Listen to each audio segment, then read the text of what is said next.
आनंद के आनंद भयो जय कन्हैया लाल की, हाथी घोड़ा बाल की जय कन्हैया लाल की। नमस्कार, मैं प्रशंसा आप सभी का रिपोर्ट भारत में स्वागत करती हूँ। और अब से कुछ ही पलों में जन्माष्टमी का महोत्सव जो है वो शुरू हो जाएगा और इसी महोत्सव का आनंद लेने के लिए हम अभी मौजूद हैं अक्षय पात्र मंदिर में, जो जयपुर जगतपुरा में स्थित है। यहाँ पे जन्माष्टमी के लिए श्रद्धालुओं के लिए क्या व्यवस्था है, क्या प्रबंध किए गए हैं, दर्शन की क्या व्यवस्था यहाँ पर श्रद्धालुओं के लिए रहेगी, वो सब हम आपको अभी बताएंगे। तो चलिए शुरू करते हैं। अभी मैं मौजूद हूँ मंदिर के प्रवेश द्वार में। अभी हम चलते हैं सीधा दर्शन करने के लिए। यहाँ पे दर्शन का क्या रास्ता रहेगा, किस तरीके से चीजें रहेंगी, आइए हम आपको बताते हैं।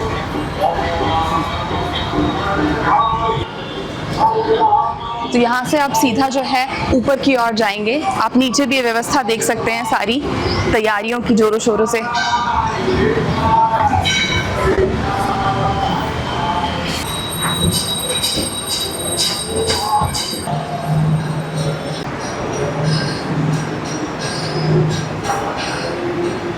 इस बार भगवान श्री कृष्ण बलराम का जो मंदिर है गुप्त वृंदावन धाम में, उसमें बहुत ही भव्यता के साथ मनाया जाएगा।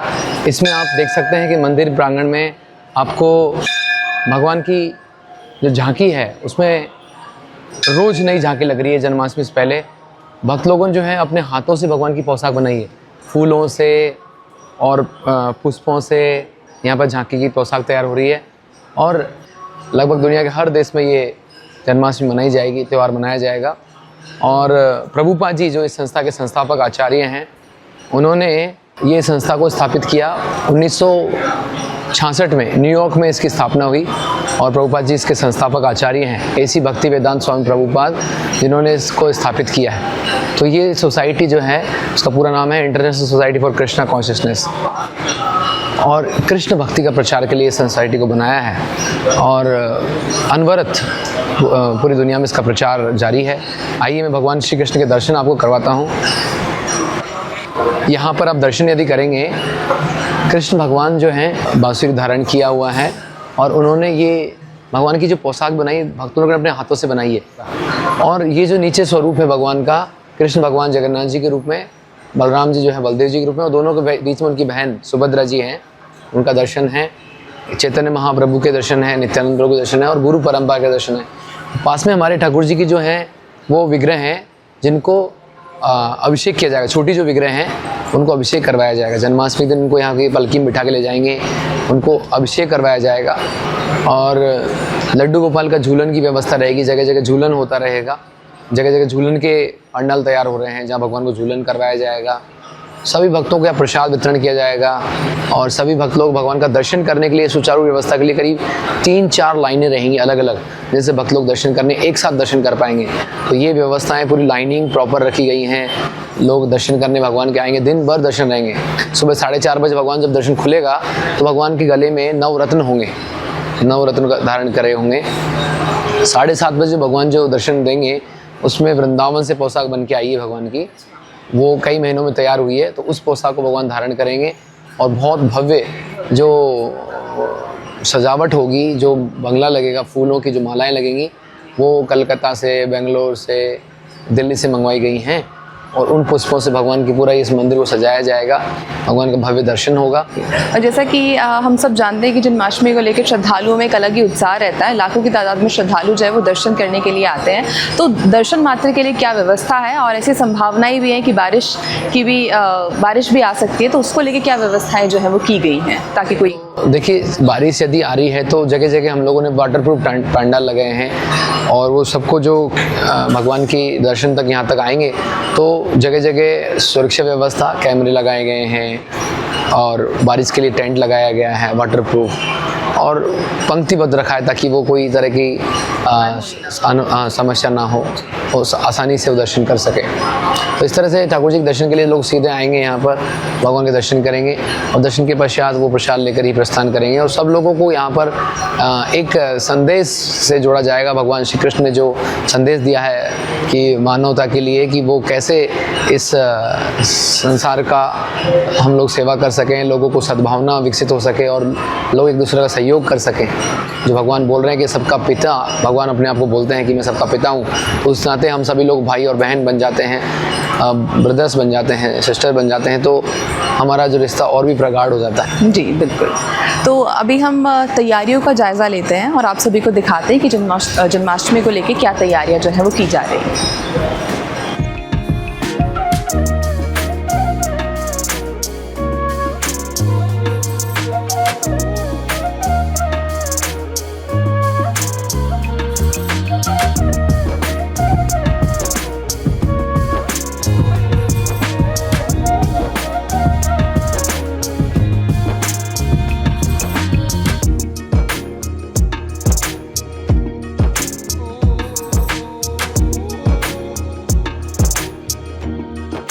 तो जैसा कि आप अभी देख पा रहे हैं कि यहाँ पे जो है तैयारियाँ की जा रही हैं, ग्लिटर भी यहाँ पे है, ये लेस भी यहाँ पे हैं। तो अभी हम जानते हैं कि यहाँ क्या तैयारियाँ हो रही हैं जन्माष्टमी को लेकर।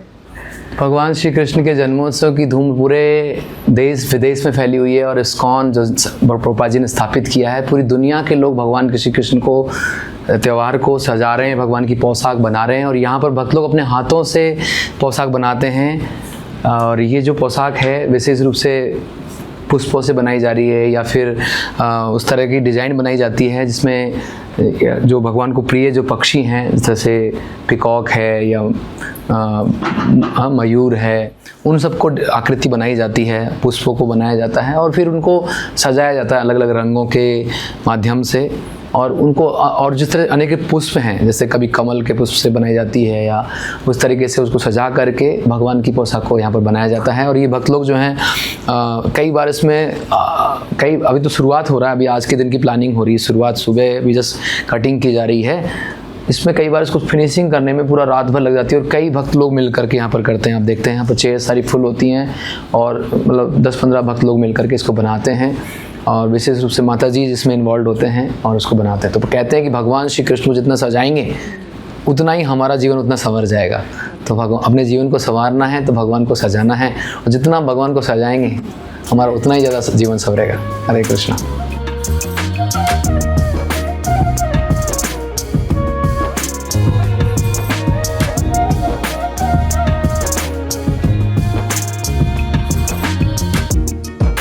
अभी हमारे साथ गुप्त वृंदावन धाम के वाइस प्रेसिडेंट हैं। हम इनसे जानेंगे कि हिंदू धर्म में जन्माष्टमी का क्या महत्व है और इस पर्व को लेकर अभी क्या तैयारियां जो हैं वो की जा रही हैं। सभी भक्तों में, खासकर वैष्णवों में सबसे बड़ा त्यौहार है श्री कृष्ण जन्माष्टमी। ये भगवान श्री कृष्ण का जन्मोत्सव है। पूरा विश्व भर में जो भी सभी वैष्णव जन जो है भगवान के इस जन्मोत्सव को बहुत ही धूमधाम से बहुत जश्न के साथ मनाए जाते हैं। भगवान भगवत गीता में कहते हैं जन्म कर्म च मे दिव्यम। जैसे कि हमारा भी जन्म हुआ है, हम भी हर साल बर्थडे सेलिब्रेट करते हैं, जन्मोत्सव सेलिब्रेट करते हैं। बट हमारा जन्मोत्सव में और भगवान का जन्मोत्सव में क्या अंतर है? उसका अंदर बहुत बड़ा अंतर ये है जो भगवान ने खुद भगवत गीता में कहा है कि जो मेरा जन्म जो है, जन्म कर्म च मे दिव्यम, मेरा जन्म और मेरा कर्म जो है वो दिव्य है, वो ट्रांसेंडेंटल है। वो कोई किसी भौतिक चीज़ों से उसको तुलना नहीं की जा सकती। जैसे कि हमारा जन्म या हमारा बर्थडे के लिए उसको कंपेयर किया नहीं जा सकते हैं। इसी के लिए यदि दुनिया में किसी सबसे ज़्यादा मनाने वाला जन्मोत्सव है, ज़्यादा मनाने वाला बर्थडे वो है तो भगवान श्री कृष्ण का है। तो क्योंकि भगवान की जो जन्म है दिव्य है और उनका कर्म भी वो भी दिव्य है, तो फिर इसका मनाना क्यों है? ठीक है, भगवान का जन्म दिव्य है, इसमें खास कर क्या है? बट भगवान इसी श्लोक में आगे कहते हैं एवं एवेति तत्वतः त्यक्त्वा देहम पुनर्जन्म नैति मामेति सो अर्जुना। भगवान ये जो कहते हैं कि मेरा जन्म और मेरा कर्म जो दिव्य है, इसका बारे में कोई व्यक्ति जान लेते हैं और इसको मनाते हैं तो उनको क्या होगा? पुनर्जन्म नहीं थी, उनको इस भौतिक जगत में दोबारा जन्म लेने की जरूरत ही नहीं है। तो हम इस भौतिक जगत में जो जन्म मृत्यु जरा व्याधि के इस चक्र में जो हमें फंसे हुए हैं, इससे यदि बाहर निकलना है तो इस तरीके से भगवान का जन्मों को, भगवान का कर्मों को हमें मनाना है, उसका गुणगान करना है, उसका डिस्कशन करना है, उसको सेलिब्रेट करना है। उससे हम इस भौतिक जगत का जन्म मृत्यु जरा व्याधि के चक्र से बाहर निकल सकते हैं। तो पूरा विश्व भर में, खासकर भारतवर्ष में सभी जो भक्त है, वैष्णव है, इस जन्मोत्सव को मनाते हैं। तो भगवान का जन्म जो है, अष्टमी का तिथि जो भाद्रपद मास का कृष्ण पक्ष का अष्टमी का तिथि में भगवान का जन्म हुए थे और रोहिणी नक्षत्र था उस दिन। और भगवान का जब जन्म हुआ था रात को 12 बजे था। भगवान का जन्म तो रात को हुए थे, उसका अगले दिन जो है नंद महाराज ने बहुत ही बड़ा जश्न मनाए थे। पूरा वृंदावन में, पूरा नंद गांव में उन्होंने सेलिब्रेशंस किया था। तो उस सेलिब्रेशंस को ध्यान में रखते हुए जन्माष्टमी और उसका बाद में नंदोत्सव को सेलिब्रेट किया जाते हैं। तो इस संप्रदाय को मनाते हुए गुप्त वृंदावन धाम में कई वर्षों का बाद इस वर्ष भी जन्मोत्सव, कृष्ण भगवान का जो जन्माष्टमी है उसको बहुत ही धूमधाम से मनाया जा रहा है। बहुत ही भव्य तरीके से भगवान का जन्मोत्सव को, भगवान को स्वागत करने के लिए सब तैयारी की जा रही है, जिसमें लाखों तादाद पे भक्त आएंगे और उनके लिए सुगम दर्शन के लिए, उनको आसानी से दर्शन करके भगवान का कृपा प्राप्त करने के लिए जो व्यवस्था चाहिए सभी व्यवस्था किया जा रहे हैं, जिसमें कि कई किलोमीटर तक लोगों को खड़े होने के लिए क्यू सिस्टम बनाया गया है, उनका फुटवेयर स्टैंड बनाया गया है। भगवान के लिए 108 व्यंजनों का भोग लगाया जाएगा और भगवान के लिए जन्माष्टमी का दिन 4 अलग अलग समय में अभिषेक किया जाएंगे, ताकि ज़्यादा से ज़्यादा लोग भगवान का अभिषेक को देख सके और भगवान का कृपा प्राप्त कर सकते हैं। और सुबह 7:30 बजे से लेकर रात को 12 बजे तक लगातार भगवान का दर्शन खुले रहेंगे। उस दिन कोई दर्शन मंगल नहीं होंगे, ताकि ज़्यादा से ज़्यादा भक्त लोग आके दर्शन कर सके और भगवान का कृपा प्राप्त कर सके। हरे कृष्ण। हरे कृष्णा। तो गुप्त वृंदावन धाम में भगवान श्री कृष्ण के जन्मोत्सव की तैयारियां बहुत जोर शोर से चल रही हैं। मुख्य द्वार जो यहाँ पर है, यहाँ पर ये प्रवेश की लाइन लगाई गई है। करीब 1 किलोमीटर लंबी ये लाइन की पूरी पंक्ति है। पूरा वाटरप्रूफ टेंट बनाया गया है, जिसमें एक साथ 2 पंक्तियाँ दर्शन के लिए चलेंगी। शुरुआत में ए से लेकर के जेड तक पूरे शूज काउंटर हैं, जहाँ पर लोग अपनी चप्पल जूते जमा कर पाएंगे। वो काउंटर वो पेड़ों के पीछे लगाए गए हैं। ये जो पूरा रोड है हरे कृष्णा मार्ग, इस मार्ग को पूरा बंद कर दिया जाएगा NRI सर्किल से। वहाँ से इस मार्ग में पास में ही पार्किंग रखाई गई है, वहाँ पार्किंग करेंगे और पैदल दर्शनार्थी यहाँ पर आएंगे और अपने शूज जमा करेंगे। जमा करने के पश्चात लाइन पंक्तिबद्ध होकर के यहाँ पर आएंगे और मुख्य द्वार से प्रवेश करेंगे। मुख्य द्वार जो कि गुप्त वृंदावन धाम का है, वहाँ से प्रवेश करने के पश्चात 2 लाइनें एक साथ चलती रहेंगी और यहाँ पर ऊपर ये जो छतरियाँ हैं इनमें दर्शन के लिए ऊपर आएंगे। और इसके बाद ये जो पूरा डेकोरेशन यहाँ पर और भव्यता के साथ डेकोरेशन किया जा रहा है गुप्त वृंदावन धाम में। और अंदर प्रवेश करके, जैसा मैंने आपको दिखाया था, ठाकुर जी के अंदर की दर्शन की जो लाइनिंग है वो 2 लाइन एक साथ दर्शन के लिए जा रही हैं। ठाकुर जी के सामने आएंगी और फिर वो वापस दाएं मुड़ करके नीचे की तरफ आएंगे। तो जो दूसरे मंदिर के दाईं तरफ से जो हमको मैं बताता हूँ, जो वापस उतरने का जो मार्ग है, अलग से उसकी सीढ़ियाँ बनाई गई हैं। इन सीढ़ियों से भक्त लोग नीचे वापस उतरेंगे और इन सीढ़ियों से वापस निकल के दूसरा गेट जो मुख्य द्वार के बगल में है, वहाँ से उनका एग्जिट होगा। और उसके पश्चात पुलिस प्रशासन के माध्यम से जो निर्देश दिए गए हैं कि एग्जिट के मार्ग को बड़ा रखा गया है, ताकि वो आसानी से एग्जिट कर सकें। तो एग्जिट मार्ग रहेगा और वापस एक तरफ से वो शूज जमा कर रहे हैं, जो कि मैंने बताया बहुत सारे शूज स्टैंड लगाए गए हैं, लाखों भक्त एक साथ जमा करवा पाएंगे। और दूसरी तरफ से वो एक तरफ जमा कराएंगे, दूसरी तरफ से वो ले लेंगे अपने शूज और लेकर के मंदिर में मथुरा गार्डन है, जहाँ पर बहुत ही बड़ा पंडाल लगाया गया है। वहाँ पर भव्य झूलन होगा ठाकुर जी का और वो लोग वहाँ से प्रसाद ले पाएंगे, पुस्तक ले पाएंगे, ग्रंथों का अवलोकन कर पाएंगे और वहाँ पर कई अंत जानकारी मिलेगी भगवान के बारे में। कई प्रोग्राम्स आयोजित किया जा रहे हैं गुप्त वृंदावन धाम में। आगामी समय में जो कुछ सेमिनार और जो प्रोग्राम्स और कोर्सेज बच्चों के लिए, बड़ों के लिए, परिवारजनों के लिए किए जाएंगे, उन सब के बारे में जानकारी प्रदान किया जाएगा। और ये जो गुप्त वृंदावन धाम का परिसर है, इसमें हर साल की भांति लाखों भक्त लोग दर्शन करेंगे।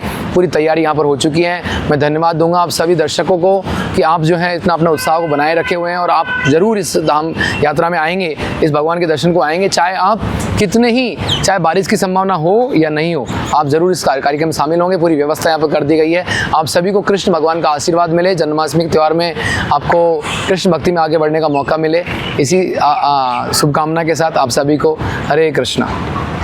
जन्माष्टमी के पर्व को लेकर सबकी अपनी एक उत्साह रहती है, अपनी श्रद्धा रहती है। तो हम प्रभु जी से जानेंगे कि उनका इसके ऊपर जो है क्या कहना है। श्री कृष्ण जन्माष्टमी एक साधारण उत्सव नहीं है, ये हर्ष और उल्लास, वो हर्ष उल्लास भी साधारण नहीं है, ये दिव्य हर्ष और उल्लास है। जब भगवान श्री कृष्ण का जन्म ब्रज धाम में हुआ, गोकुल में जब भगवान के जन्मोत्सव मनाया जा रहा था, तब कैसा वहाँ पे दृश्य हो रहा था वो मैं बताना चाहूँगा कि नंद के भवन में आनंद ऐसो छाए रहो, जन्म की आई बेला नंद के दुलाल की, और सवराऊं हर कोई आनंदित दिख रहो, लीला ऐसी देखो या लाला के कमाल की, और नंद बाबा खुश भयो दान खूब दे रहो, हाथी दीनी घोड़ा दीनी और दीनी पाल की, और आओ भाई हम बधाई देवे लाला को, जोर से बोलो सब जय कन्हैया लाल की, जोर से बोलो सब जय कन्हैया लाल की। तो ब्रज में जो माहौल था, हर कोई बधाई दे रहा है, उत्सव मनाया जा रहा है, ठीक वैसा ही माहौल, वैसा ही उत्सव इस गुप्त वृंदावन धाम में श्री कृष्ण जन्माष्टमी के दिन देखने को मिलेगा, जहाँ पर लाखों श्रद्धालु आएंगे। लाखों श्रद्धालु केवल भगवान के दर्शन ही नहीं बल्कि भगवान का झूलन उत्सव देख पाएंगे। भगवान का यहाँ पे दिव्य अभिषेक होगा और अलग अलग आर्टिस्ट यहाँ पर भगवान के आनंद के लिए संगीत सेवा करेंगे। भगवान का हरि नाम संकीर्तन होगा, हरे कृष्ण कृष्ण कृष्ण हरे हरे, हरे राम राम राम हरे हरे। ये जो हरे कृष्ण महामंत्र की ध्वनि आपको चौओर गुप्त वृंदावन धाम में उस दिन सुनाई देगी और भगवान का दिव्य प्रसाद भी लेने का सबको अवसर मिलेगा। तो इस प्रकार गुप्त वृंदावन धाम में श्री कृष्ण जन्माष्टमी का उत्सव मनाया जाएगा। हरे कृष्ण।